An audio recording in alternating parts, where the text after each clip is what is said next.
Welcome to the Great Man Within podcast. Every episode is designed to help you discover and live the great man within you.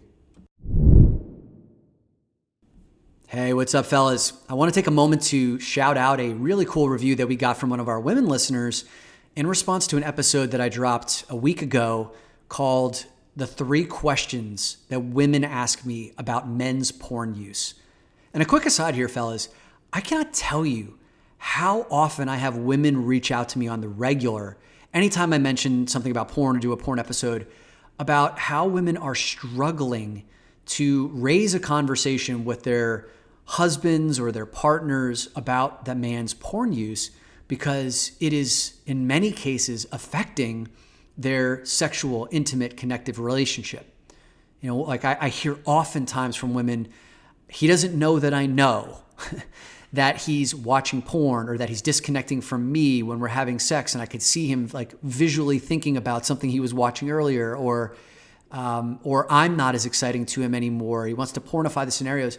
I can't tell you how many times I get messages about that, and there were 3 similar questions or 3 themes that keep coming to me over and over again that women were asking. So I addressed it in an episode, and the 3 questions are: is every guy addicted to porn? You know, like it certainly seems that way. The second question is, why does he need porn when he has me? Like, why would he be more interested in porn than a real human body? And the third one is there something wrong with me because he's going to porn more often or seems more excited with porn than he is with me? And I take those questions and I address them candidly, openly, honestly, head on in that episode.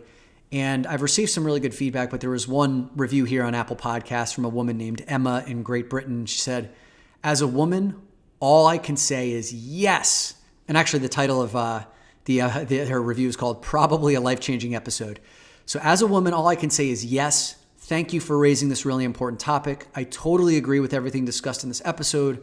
I love the idea of empowering men and women to be their true selves and be open about porn. It's going to lead to some very happy people out there in and out of the bedroom. So thank you, Emma, for shouting that out and for pointing to that episode. And if you, as a listener, have ever enjoyed one of our episodes and you haven't had a chance to go and rate and review us on Apple Podcasts, it takes 2 seconds to just leave us a rating. And if you want to take it a step further and leave a review for one of your favorite episodes, that's how other men who need to hear this stuff know where to dive in. So you'd be doing them a service as well. All right, so today I wanted to share with you some deep thinking that I've been doing around 7 signs of mature masculine power.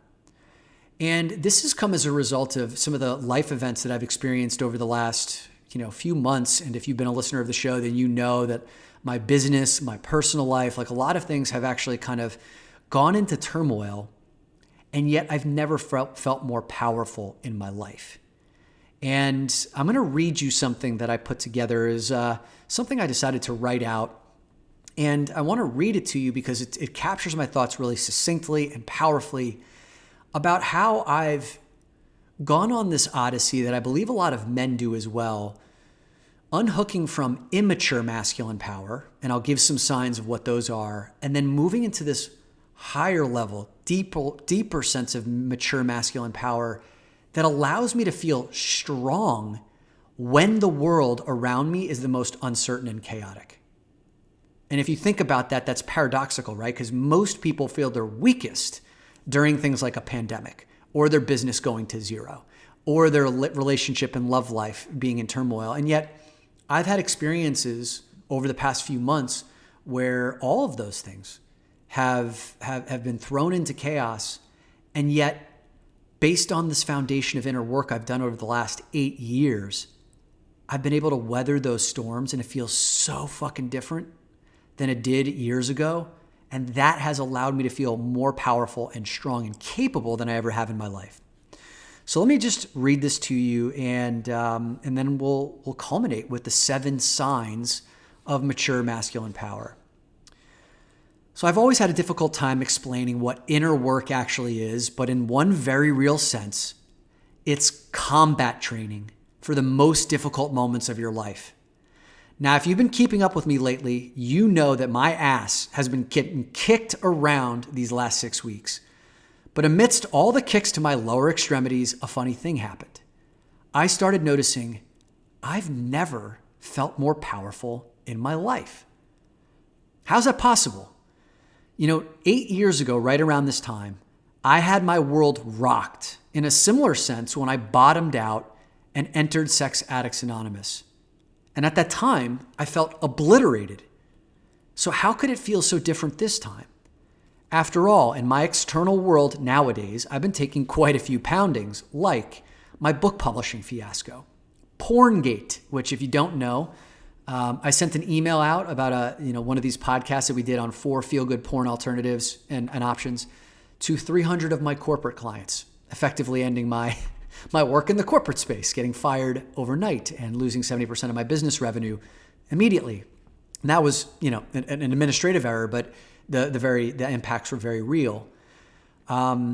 Challenges in a meaningful, intimate relationship that I've experienced has caused a lot of pain and turmoil and time and energy. So of course, all of this stuff sucks.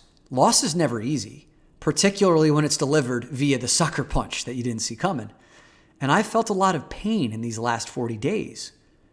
And yet my inner world has never felt more safe, secure, or solid. All of that inner work combat training specifically prepared me for moments like these. You see, inner work strips away your reliance on needing to control the outside world. I want to say that again. Doing inner work strips away your reliance on needing to control the outside world, which is super fucking hard, by the way, to refocus on building an inner foundation that can find peace and confidence in nearly any situation. 8 years after my bottoming out and ending up in Sex Addicts Anonymous, I'm experiencing the beautiful contrast of the inner power I feel now versus the inner chaos and turmoil and obliteration that I felt then. This new awareness has led me to think much more deeply about power and the sources of which it's derived. As men, we organize much of our entire lives around the things that we believe will give us power. But so much of the power we chase hinges on external sources that are fleeting and flimsy, like status, titles, or wealth. All it takes is for the wind to blow in a different direction, and you can lose status, you can lose wealth, you can lose your title, and that temporary feeling of power that you had is now gone. When your power is predicated on external sources that can change at any time, you never truly feel safe or secure. I want to say that again. When your power is predicated on external sources that can change at any time, you never truly feel safe or secure. All it takes is one external variable to change, and it can expose that hole in the Death Star type vulnerability where it feels like one well-placed shot can annihilate you. Believe me, I know, I lived that life. But the inner power I feel now is the exact opposite. I'm here saying, hit me with your best shot, sucker. It'll only make me stronger. And that's a powerful place to live.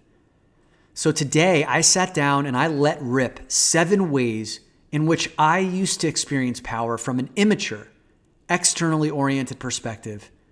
And then I wrote down 7 corresponding ways that I experience power today. And I thought you might find this useful.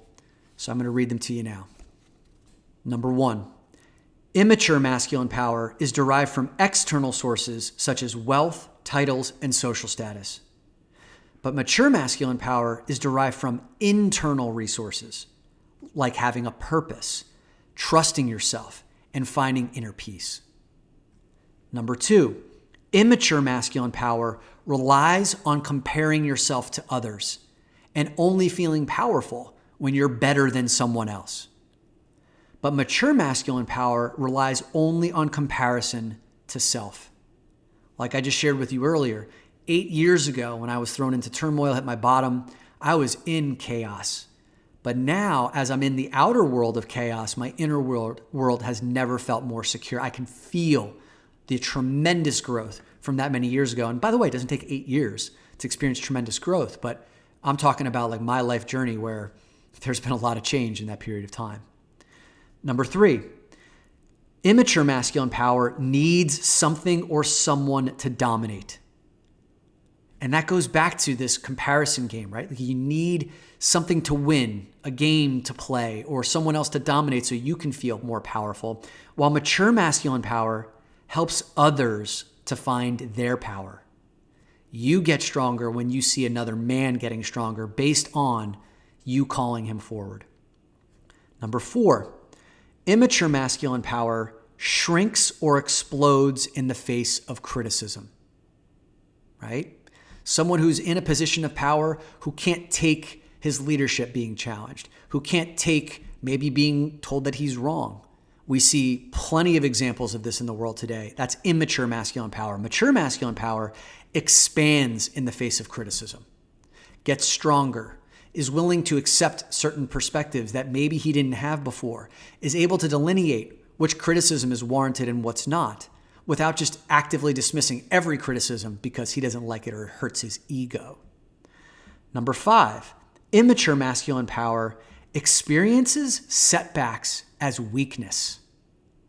But mature masculine power experiences setbacks as training grounds to become stronger. Number 6, immature masculine power is power that's unsafe to others. Right? And these are the men who need to get into big positions of power to have control, to fill some void, for their ego to be pumped up. And oftentimes that comes through the abuse of or manipulation of or at the expense of some other group or some other individual. Mature masculine power is power that elevates others.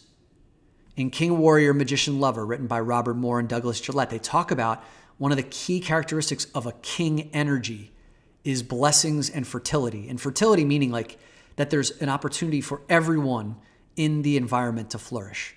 That's why Brian and I always talk about a great man creates environments where he himself and others can thrive. That's mature masculine power.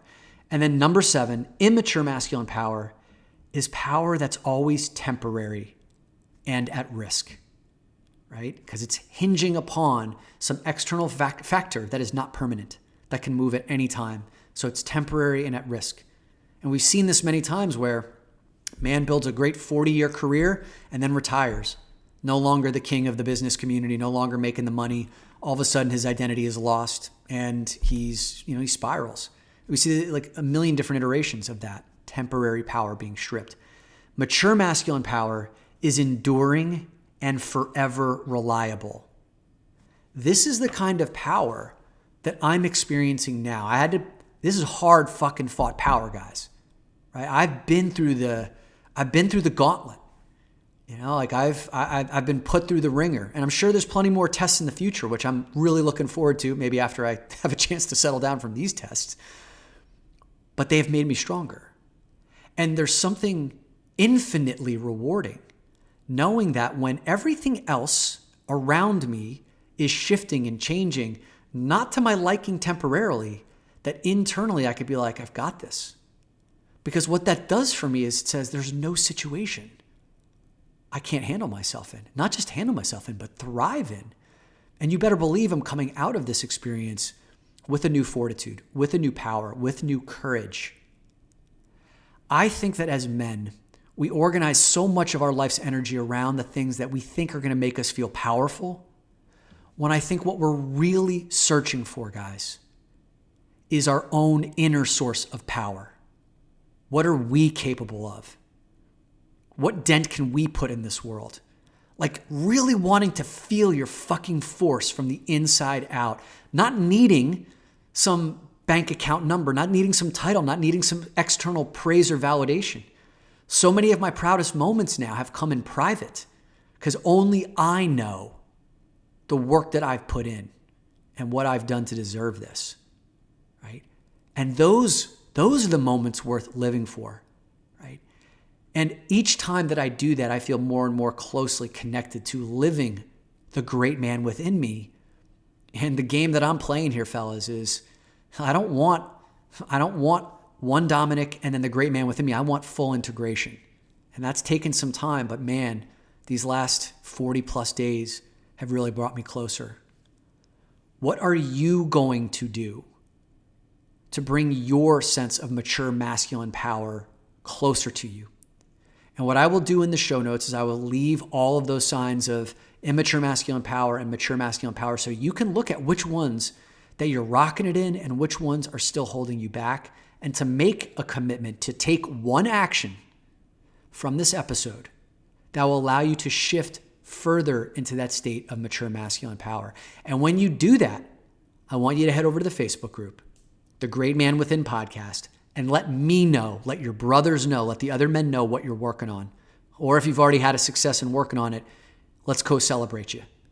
I'll see you in the Facebook group.